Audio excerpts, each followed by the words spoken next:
Bienvenidos a otra sesión de Diálogo Abierto desde los estudios de Forest City. Como todos los miércoles a las 6 de la tarde estamos estudiando el libro de los Hechos.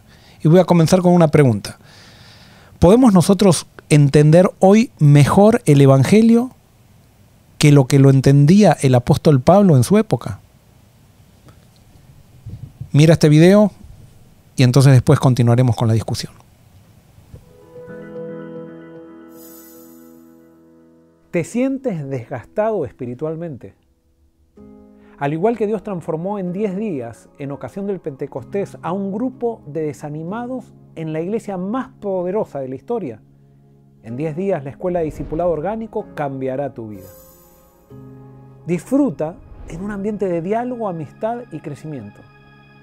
Experimenta sanidad emocional y espiritual. Este evento marcará un antes y un después en tu vida. No será solo un curso. Es un viaje hacia una transformación real y duradera. Abre tu corazón a esta experiencia sin precedentes. Únete a nosotros y sé parte de un movimiento global, fortaleciendo la conexión con tu iglesia local y extendiendo tus lazos de fraternidad cristiana más allá de cualquier frontera. Visita el enlace en la pantalla e inscríbete hoy. Reserva tu lugar para el cambio.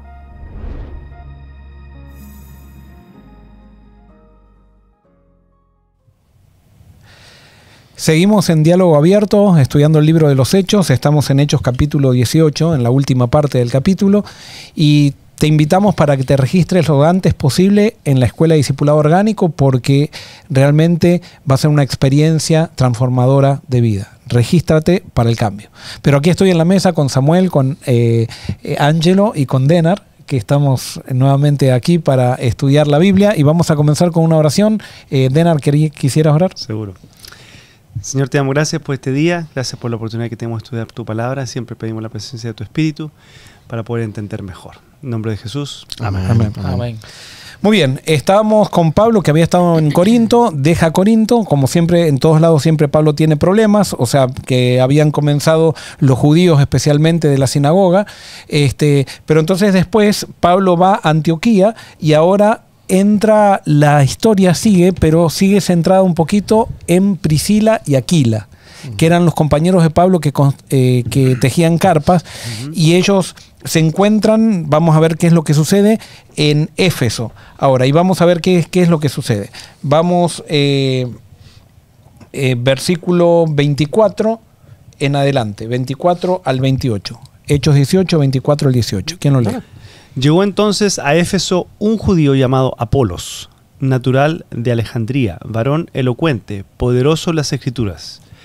Este había sido instruido en el camino del Señor y, siendo de espíritu fervoroso, hablaba y enseñaba diligentemente lo concerniente al Señor, aunque solamente conocía el bautismo de Juan.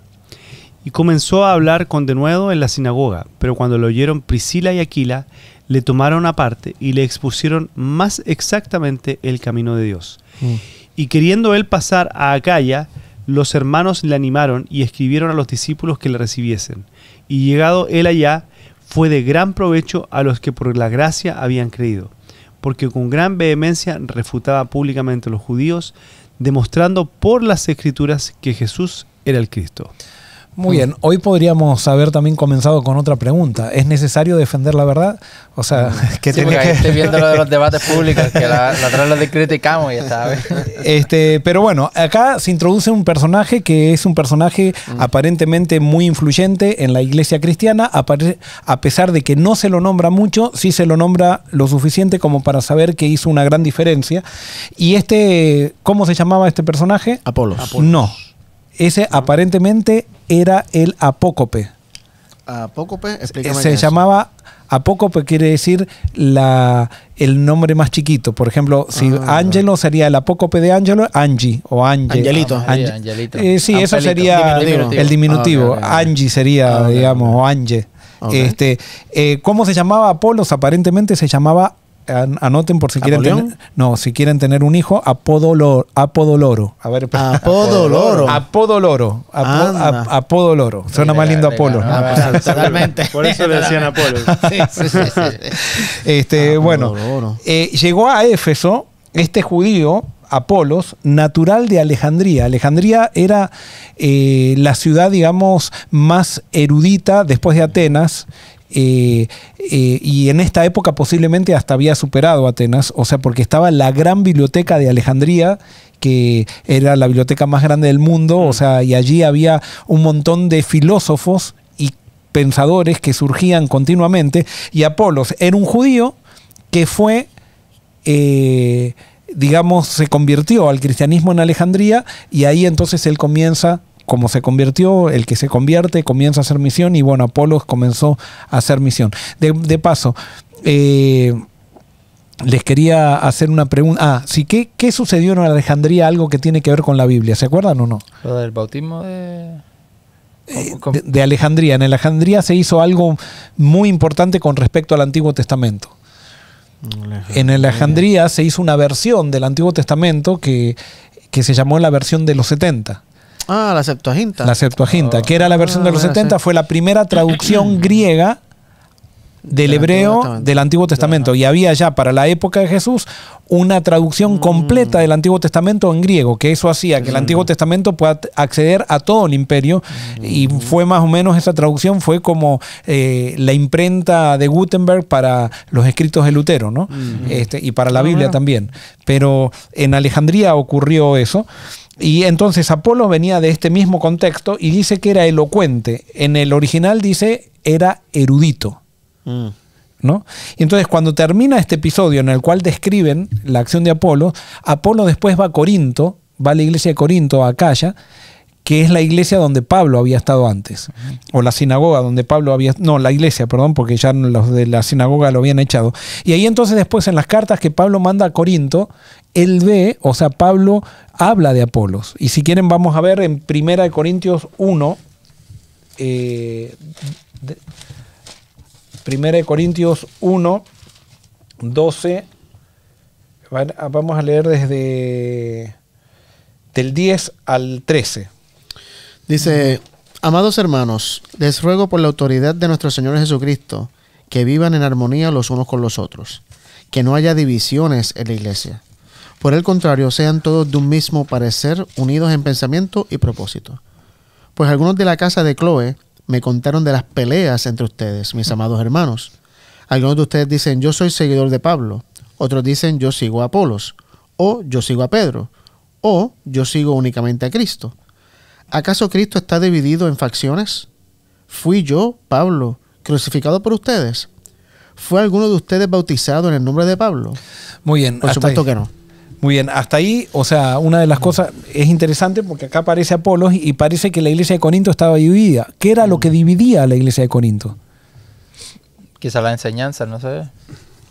No necesariamente la enseñanza, porque aparentemente todos estos enseñaban lo mismo, sino que ellos tenían predicadores preferidos.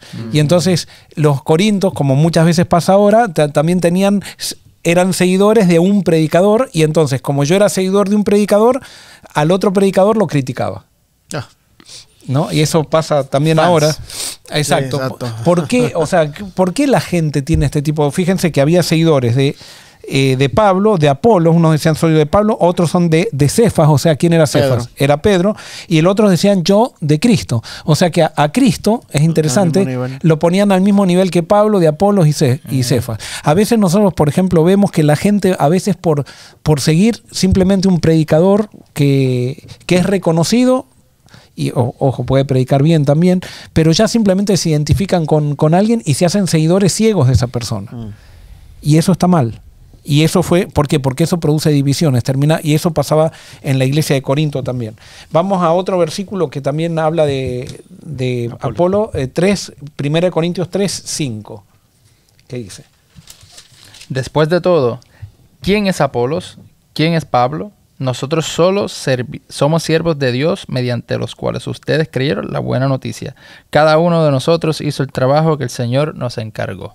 Y seguí el 6 6. también. Yo planté la semilla en sus corazones y Apolos la regó, pero fue Dios quien la hizo crecer. Y acá algo me habla mucho de los líderes de la época de este cristianismo apostólico, porque fíjense que Pablo, por tener seguidores, podría haberse puesto en contra de Apolo. Ujú.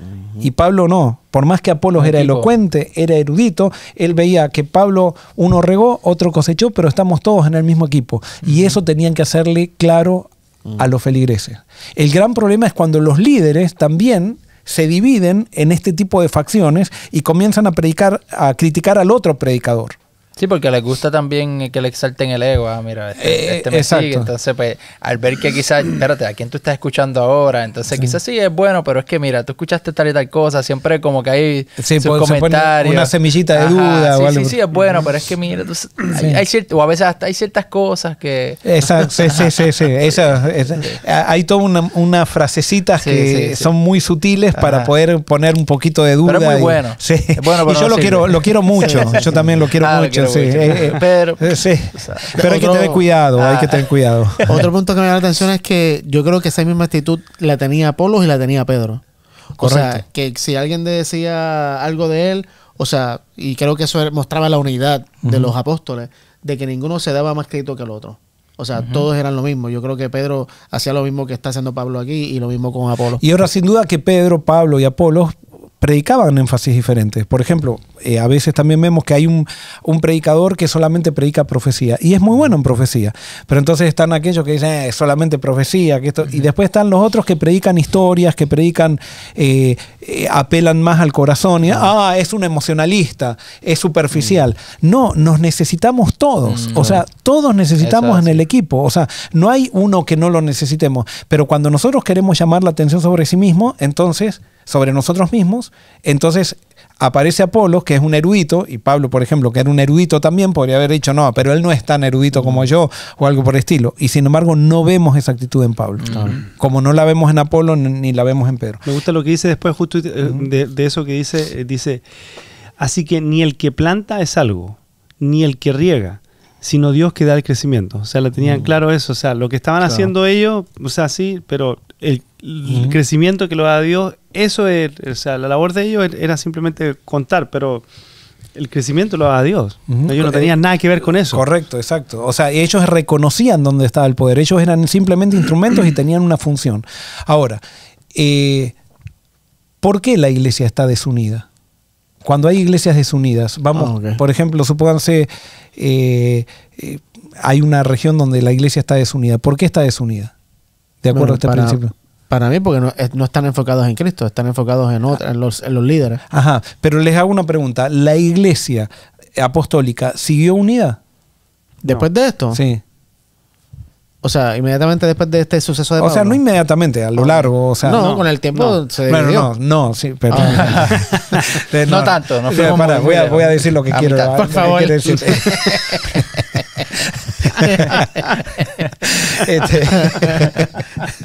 Es un chiste interno para los que nos están viendo, un chiste interno. O sea, la iglesia de apostólica estaba unida porque los pastores estaban unidos. Sí. Nosotros podemos hablar de que queremos una iglesia unida y eso, pero si los pastores estamos desunidos, Sí. no va a haber iglesia unida en ningún lado. Eso es así. O sea, no, puede ser un lindo eslogan decir la unidad, oremos por la unidad, pero si los pastores estamos compitiendo con los unos con los otros, a ver quién tiene más éxito, quién bautiza más, quién tiene los diezmos más abultados en su iglesia, o serruchándonos el piso, o hablando mal del otro, tirando esas semillitas que estamos diciendo, o sea, no va a haber iglesia unida. O sea, comienza realmente por los líderes. Los líderes tienen un impacto tremendo y por eso en el Apocalipsis vemos que, por ejemplo, el mensaje del Apocalipsis es enviado hacia las estrellas, o sea, que son los pastores, a las estrellas de cada iglesia. O sea, si había un cambio en las estrellas, había un cambio en la iglesia. Si no hay un cambio en los pastores, no hay un cambio en la iglesia. Tremendo. Y lo digo o sea, nosotros somos pastores. O sea, por ejemplo, si nosotros no estamos unidos, no puede haber Forecitis unida. O sea, es una utopía, es una contradicción hablar a la iglesia de Forest City de unidad si es que nosotros los pastores no estamos unidos. Lo mismo en una conferencia, en una unión, en una división o lo que sea. Sabes que por eso, y esto yo lo he mencionado en otras ocasiones, pero realmente le doy gracias tantas a Dios por haberme permitido vivir esa experiencia en Idaho con pastores de otras denominaciones. Ni siquiera los pastores de la misma denominación. O sea, éramos un grupo de 5 o 6 pastores de diferentes iglesias que vivíamos realmente unidos en Cristo. Y no había eso de que yo me quiero llevar miembros de tu iglesia y voy a hablar mal de ti porque tú eres de esta denominación. O sea, era un amor realmente, una unidad que se vivía que realmente me marcó, ¿viste? Y yo creo que eso es de lo que se trata el evangelio. Totalmente. Y ahora vamos a ver incluso porque alguien puede decir, estás hablando de ecumenismo.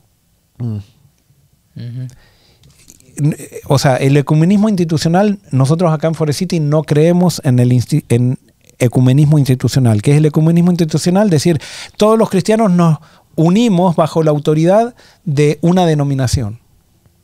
No, eso no lo creemos.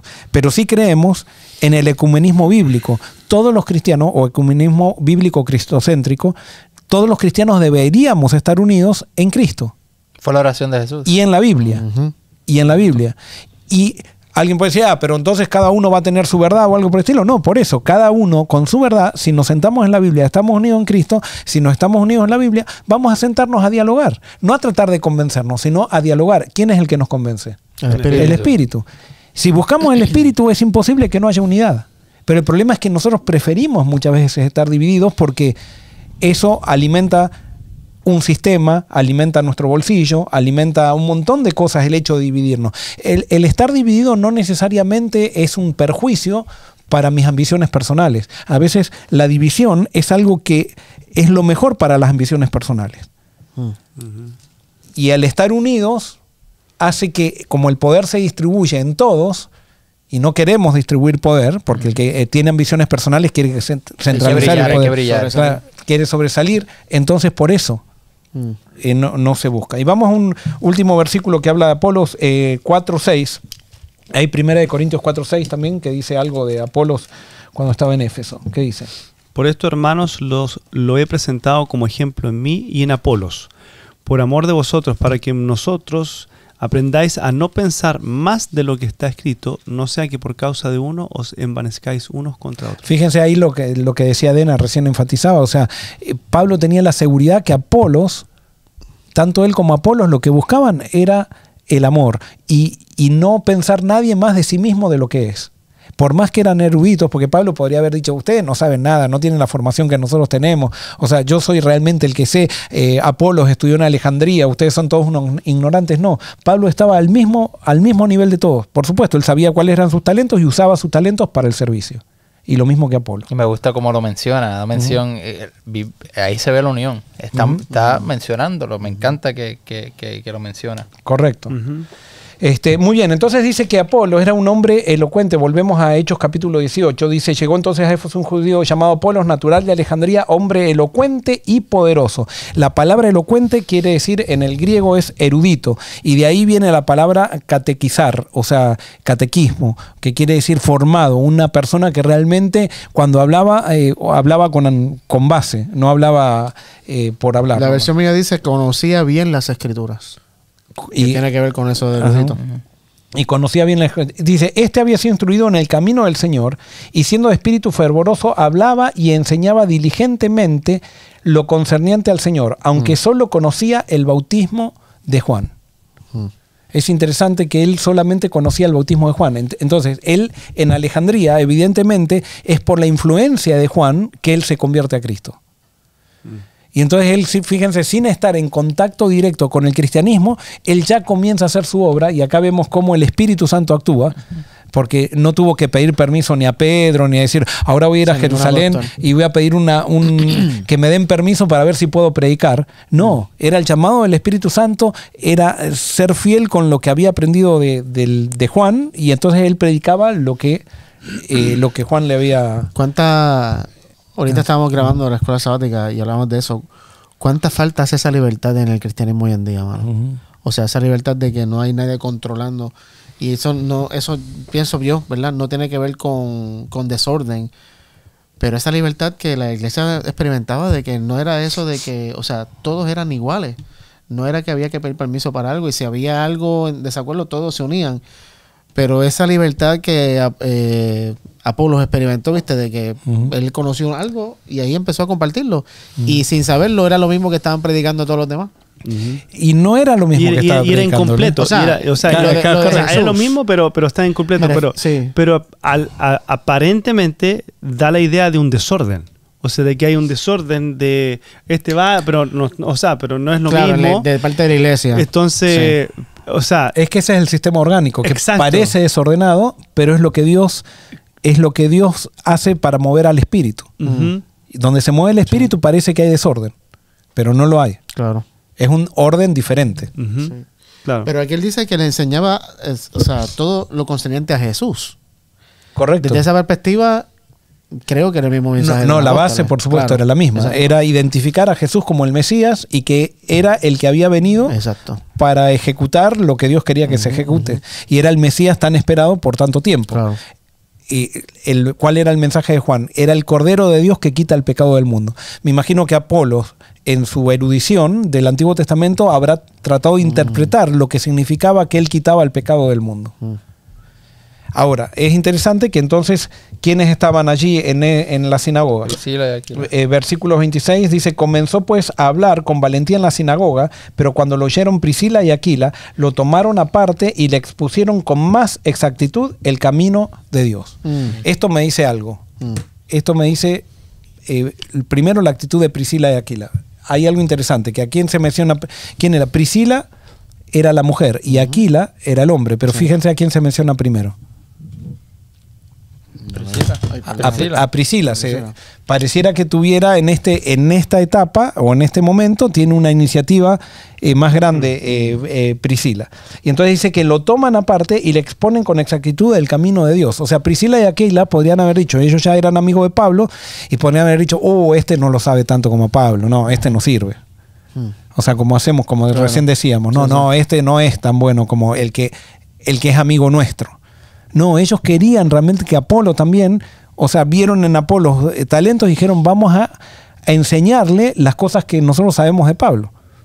O sea, que Pablo les enseñó a ellos. Y ellos le enseñan. Y ahora esto me habla también de ¿quién? De Apolo. De Apolo.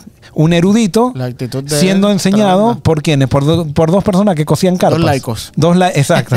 Por dos laicos que cosían. Ese es el espíritu Sí, de verdad. de la verdadera iglesia. Lastimosamente el cristianismo se ha jerarquizado, se ha profesionalizado de una manera tan grande que ahora un laico no puede hablar con un teólogo tiene que simplemente estar en comisiones nomás y no hay esa interrelación que junta a todos, estamos todos en el mismo cuerpo. No, y que y esto siempre lo decimos aquí, en la multitud de comentarios, de posiciones, de maneras de ver, hay crecimiento. O sea, cuando nos sentamos a esta mesa, por ejemplo, todos crecemos, porque el comentario tuyo me ayuda a mí a ver una cosa de una perspectiva de la tuya, pero si solamente me quedo con los que piensan como yo, nunca descubro otro lado que tengo mucho que aprender también del otro lado. Correcto. Y ahora llego a la pregunta con la cual inicié. O sea, ¿podemos nosotros entender mejor el Evangelio que lo que entendía Pablo? Y para esto les hago una pregunta. ¿De quién había recibido el conocimiento que tenía Apolos antes de encontrarse con Priscila y Aquila? Bueno, evidentemente Juan. de los discípulos de Juan. Muy bien, o- de Juan. Entonces, ¿qué dijo Jesús de Juan? Que no había profeta más grande que él. No había hombre nacido de mujer más grande que Juan en este mundo. Ahora, fíjense que Juan, que era el hombre, de acuerdo a lo que Jesús dijo, el hombre más grande que nació de mujer en este mundo, no la tenía clara, no la tenía completamente clara. O sea, sí la tenía clara en algunos aspectos, pero todavía le faltaba. Claro. Y Apolo recibe de Juan y dos cocedores de carpa le enseñan mejor que Juan el camino a Apolos. Esto nos habla de que la verdad es progresiva. Y por eso cuando nosotros empezamos a decir, no, pero esto es diferente a lo que me enseñaron a mí mi tío, mi abuelita, lo que enseñaron los pioneros, lo que enseñaron... O sea, no estoy en contra de eso, porque tenemos que analizar todo, pero no podemos quedarnos estancados con lo que nos enseñaron incluso hace 5 años. O sea, tenemos que seguir profundizando la Biblia, y si es verdad lo que la Biblia dice, cada vez que profundicemos vamos a ir encontrando cosas nuevas. Ahora, ¿qué pasa si nosotros cuando descubrimos algo que nos pareció muy bien nos estancamos en eso? No crecemos. Cada cosa nueva que viene la declaramos como herejía. Y dejamos de... Y eso es lo que pasa con las denominaciones cristianas. Al hacer de las creencias la manera de identificarnos, entonces, si yo descubrí la verdad entrando a la iglesia pentecostal, no hay más verdad que el pentecostalismo.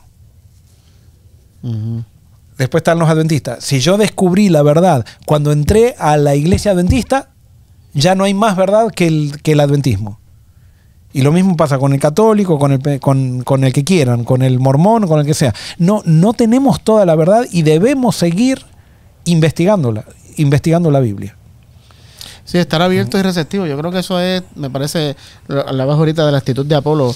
O sea, aunque era un erudito, estaba dispuesto a sentarse a la mesa a dialogar. Y yo creo que ese espíritu hace falta, pero realmente en el cristianismo. ¿Qué es lo que hace? ¿Cuál es el mensaje que hace que ese espíritu sea una realidad? Es el mensaje de la salvación por gracia. Y justamente eso fue lo que Pablo estaba enseñando, lo que posiblemente Priscila y Aquila también le pulieron las enseñanzas a Apolo, y justamente por eso eran todos humildes. Porque Pablo decía, cuando yo ya creo en la gracia de Dios y ya no me salvo por las obras, no hay más lugar para el orgullo. Pero toda persona que está tratando de salvarse por sus propias obras es orgullosa. Es una ley esa. Donde ustedes vean orgullo, ahí hay salvación por las obras. Donde ustedes vean a alguien que está queriendo hablar de sí mismo y queriendo resaltar, ahí hay salvación por la obra. Donde ustedes vean un lugar donde simplemente hacen pasar a un montón de gente y hablan del currículum que tienen, de lo que hicieron en el pasado y se tiran alabanzas entre los hombres, allí hay salvación por las obras porque no hay humildad. La salvación por gracia es lo único que produce humildad en el ser humano. Y ese es el mejor termómetro para saber si alguien está en la verdad o no. ¿Es una persona orgullosa o es una persona humilde? Wow. ¿No? Sí, lo que hablábamos también ahorita de que la evidencia verdadera de un falso profeta o no verdadero no necesariamente está en el mensaje, sino en su actitud y en sus acciones. Que también define al miembro de iglesia, ¿no? Nosotros como cristianos, mis acciones, mi manera de tratar a la gente muestra el cristianismo que creo. Ahora, una de las cosas ahora se encuentran con Éfeso. Se encuentran con Apolos en Éfeso, Priscila y Aquila, pero entonces ahora dicen cómo nos gustaría que todas las iglesias se beneficien, las iglesias de Acaya, que son la iglesia de Corinto. Entonces dice, cuando él quiso pasar a Acaya, en el versículo 27, los hermanos lo animaron y escribieron a los discípulos que los recibieran. O sea, estas cartas de recomendación es lo que ahora se ha hecho un protocolo de hacer, cuando alguien se traslada de una iglesia a otra, hacer una recomendación y eso. De aquí surge esto. Pero esto era un poquito más orgánico, no un trámite administrativo, sino que era como decir, vamos a escribir una carta y vamos a decir, Priscila y Aquila, vamos a decir a los de Corinto, que nosotros los conocemos, que escuchen a Apolo, porque vale la pena escucharlo. Y con esa carta de recomendación, Apolo era escuchado entonces en la iglesia de Corinto. Hoy sería un email. Sí, es como, o sea, porque por ejemplo, así es como lo veo yo. Es como yo escuché un predicador bien bueno que me gustó el mensaje y te mando un texto, un email, te digo, Sammy, checate este link, checate este tipo que me tocó, pam. Para mí es lo mismo. Y claro, va a depender de quién nos manda el email. Correcto. O sea, yo por ejemplo, con ustedes que tengo confianza, si hay alguien, yo les puedo decir, che, Ángelo, ¿qué te parece esta persona? ¿Vale la pena? Y si vos me decís, sí, esa persona vale, yo te voy a creer porque te conozco, sé cómo pensás, y entonces eso para mí va a ser una carta de recomendación. Claro. ¿No? Y Pablo no fue uno que dijo como que, no sé si que él estaba en contra o era que él les decía, no me acuerdo si fue lo mismo de Corinto, le dijo, ustedes son mi carta de presentación. Yo no necesito presentar ninguna carta para que vean mi autoridad o de dónde vengo. Claro, Pablo dice, yo lo que les di a ustedes les cambió la vida. O sea, ustedes pueden corroborar que, porque Pablo lo que era, estaba defendiendo su apostolado, y entonces ustedes pueden comprobar que lo que vivimos juntos y lo que yo les llevé fue algo que realmente daba resultado. Entonces no pueden ahora rechazarme, ¿no? Pero bueno, entonces Apolo va entonces para Corinto ahora, dice, y al llegar allá fue de gran provecho a los que por la gracia habían creído, porque con gran vehemencia refutaba públicamente a los judíos, demostrando por las escrituras que Jesús era el Cristo. Y acá viene lo que decíamos la vez pasada, la lección pasada, ¿es necesario refutar a veces, sí o no? Sí. Yo pienso que todo, como dice Pedro, defender la verdad con amor está todo ligado. Yo no creo que hay un error, depende de la actitud. Yo no creo, si tú tienes una actitud de humillar y ofender, o si realmente tu actitud es de levantar y exaltar a Cristo, no importa. Yo creo que refutar es una herramienta, pero no es la herramienta. Claro, sí. Porque hay gente que vive para refutar, o sea, simplemente está refutando. Pero es necesario a veces poner las cosas en claro, a veces es necesario mostrar, o sea, qué es lo que pienso, y en ese debate de ideas, la idea más fuerte es la que queda. O sea, la idea más... Tiene sus beneficios, y hay gente que le gusta debatir. Y quieren que debatan con sanamente. ellos. Sanamente, exacto. Y creo que a veces tiene su mérito. Había un nene una vez, un nenito de 12 años, que lo que quería debatir conmigo. Y yo estaba tratando de estar en amor. Y él, no, pero ¿por qué no quieres debatir estos temas? Y vi en su corazón que realmente quería aprender. Y pues creo que hay su espacio, pero siempre tiene que ir ligado con tu actitud de amor y humildad que se tiene que reflejar, no importa lo que estés haciendo. Así es. ¿Se puede decir algo? Sí, claro. En el griego, en el inglés, la palabra dice convencía a los judíos. No es refutar. No es refutar, pero cuando buscas la palabra refutar en el griego, dice que significa esto como convencer con... ¿cómo es que lo dice? No, dice con... To confute. No sé qué significa la palabra confute, pero dice con rivalidad y esfuerzo como en una competencia, un contest. Por ahí tal vez había algo de... Sí, esto sería lo que llamaríamos apologética. Y por ahí viene, no sé si viene de Apolos, apologética. Yo creo que también tiene que ver con la cultura, ¿viste? De la época, ¿viste? Sí, esta gente influenciada por los griegos, los debates públicos era la manera de tú presentar tu punto, exponer tu punto. Hoy en día no sé cómo se vería eso, pero anyway, eso es otro tema. Muy bien, llegamos al fin de esta sesión, de esta parte donde podemos sacar, simplemente voy a dejar una enseñanza, que es por lo menos la que a mí me llamó la atención, es que cuando nosotros estamos en Cristo y estamos siendo guiados por Dios, la marca es la humildad. Esa es la marca de la verdad. Es alguien más parecido a Cristo. No es alguien petulante, alguien atropellador, sino que la marca de la verdad es cómo nosotros reflejamos a Cristo, y aparentemente esa era la marca que vemos en Apolos, que vemos en Pablo y que vemos en los apóstoles. Y entonces, la pregunta que hiciste al principio. La pregunta, sí, tendría gracias, Denon. La pregunta, ¿nos podemos saber nosotros más hoy entender mejor el Evangelio que lo que entendía Pablo? Yo creo, de acuerdo a lo que nosotros estamos viendo, creo que sí, porque la verdad es progresiva. Nosotros hoy tenemos un cúmulo de verdad, tenemos va a sonar mal esto, pero sí, es una tradición de diálogo que podemos analizar por mucho tiempo, y llenos del Espíritu, eso nos puede traer un panorama mucho más amplio de la verdad que la que tenía el apóstol Pablo incluso.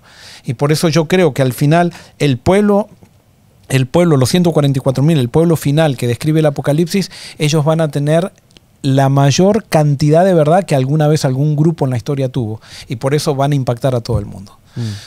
Terminamos con una oración. Samuel, ¿quisieras orar? Sí. Gracias, Padre, porque podemos explorar tu palabra libremente.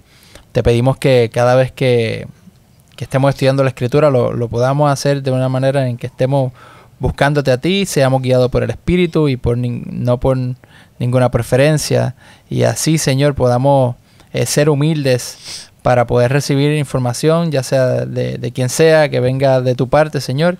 Así que cambia nuestros corazones, cada vez ayúdanos a reflejar más y más la imagen de Cristo en nosotros. Bendice a todos los que están escuchando y que podamos crecer juntos. En el nombre de Jesús. Amén. Amén. Amén.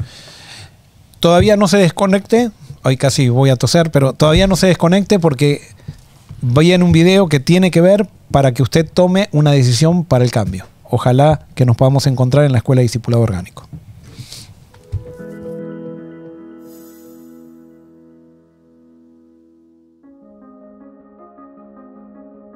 Cuando Cristo vino a este mundo, fundó una iglesia llena de vida, de propósito y de poder. ¿Era esta iglesia simplemente una manifestación cultural de la época? ¿O era la manifestación del reino de Dios en la tierra? Al leer en el Nuevo Testamento las características que tenía esta iglesia, podemos notar que era una iglesia motivada, unida, gozosa. Veía los problemas como una oportunidad de crecimiento y no como un motivo de separación. Era una iglesia que amaba al mundo, lo penetraba y lo transformaba con su mensaje. ¿Será que podemos experimentar las mismas características hoy en el siglo XXI? Y pregunto también, ¿será que necesitamos la presencia física de Jesús para que eso suceda? Lo único que necesitamos hacer es buscar el Espíritu Santo, encontrar el significado de la vida de Jesús. Y eso es lo que vamos a tratar de hacer en la Escuela de Discipulado Orgánico. Y es por eso que estoy seguro de que todos vamos a poder experimentar exactamente lo mismo que experimentaron los apóstoles. En la Escuela de Discipulado Orgánico, tanto maestros como alumnos compartiremos el día juntos, ya que pensamos que discipulado no es la mera transmisión de conocimiento académico.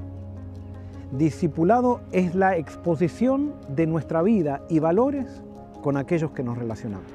Descubriremos los principios sencillos y poderosos que nos enseñó el gran Maestro Jesús.